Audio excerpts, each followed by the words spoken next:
Bonjour à tous les amis, j'espère que vous allez bien. Aujourd'hui je vais vous faire une petite présentation de la chaîne postérieure pour comprendre ses problèmes et adapter selon sa problématique personnelle pour mieux se comprendre et pour mieux travailler du coup les éléments qui sont mauvais chez nous. Vous avez peut-être besoin pour un concours de passer des tests de souplesse comme il se fait ici. C'est pour ça que je vous fais part de mon expertise pour mieux comprendre un peu ce phénomène de la chaîne postérieure.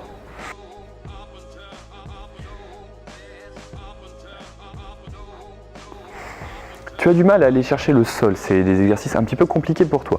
Rassure-toi, ça ne peut être dû à ta longueur segmentaire, à ta taille. Peut-être que tu as des longues jambes et des petits bras, ce qui fait que tu vas forcément avoir plus de mal à aller chercher le sol. On peut travailler cette mobilité. Déjà, il faut comprendre qu'il y a trois zones. La première zone, le haut du dos, ici, au niveau des omoplates.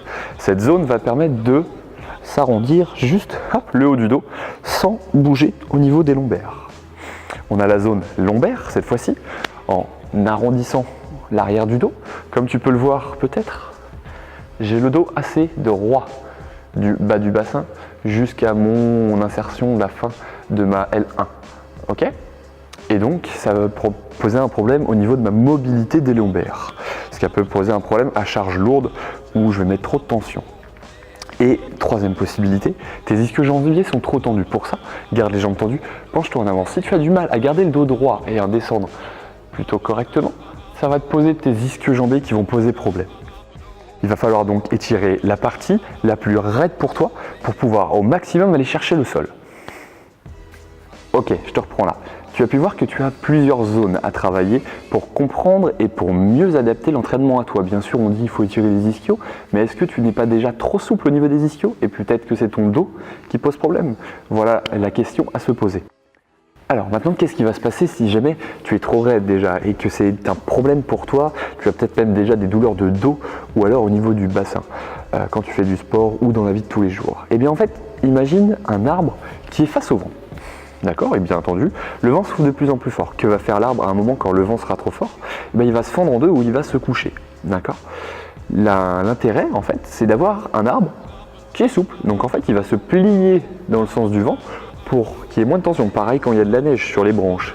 S'il y a trop de poids, il va casser en deux. Alors que si il penche un peu plus, la neige va tomber et donc elle ne se fixera pas. Vois tes lombaires un petit peu comme ça. C'est une charnière un petit peu fragile qu'il faut faire très attention d'entretenir et de continuer à travailler au quotidien. Pour ça, plusieurs travails. Il va falloir, comme je te dis, travailler le haut du dos avec des exercices peut-être sur forme roller en temps roulant. Travailler aussi au niveau de tes lombaires et aller chercher des étirements du bas du dos en fléchissant sur les genoux pour ne pas travailler les ischio-jambiers.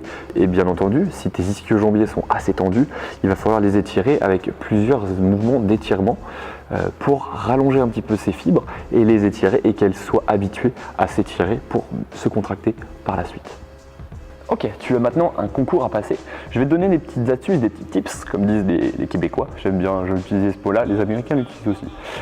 Pour mieux réaliser ce mouvement.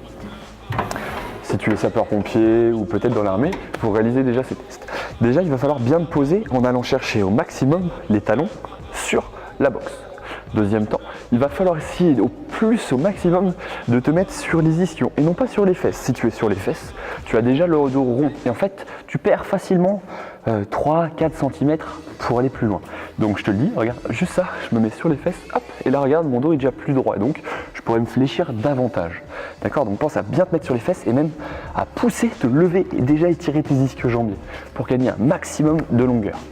Troisième chose, ça va être un petit peu de la respiration. Le but va être d'inspirer au niveau de l'abdomen. Parce que qu'est-ce qui se passe si tu gonfles et que tu bloques au niveau de tes poumons? Bah déjà, tu auras moins de place. Alors que si tu es déjà vidé, pareil au niveau des abdominaux, ton ventre est rentré et même que tu contractes tes abdos, tu pourras aller toujours plus loin. Donc, rappel, on met bien les talons, on se pousse bien, on essaye de se mettre au maximum, hop là, en étirement au niveau des ischio-jambiers et on relâche.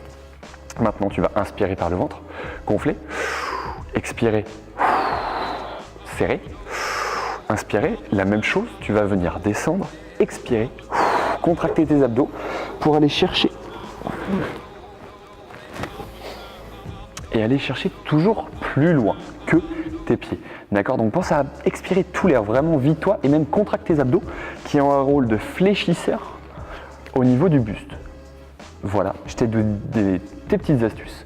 Pense à aller chercher le plus loin possible en rentrant la tête et tu auras toutes les chances de ton côté pour réussir ce genre de test.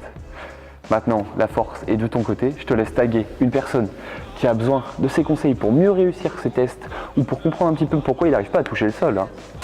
Et merci à toi.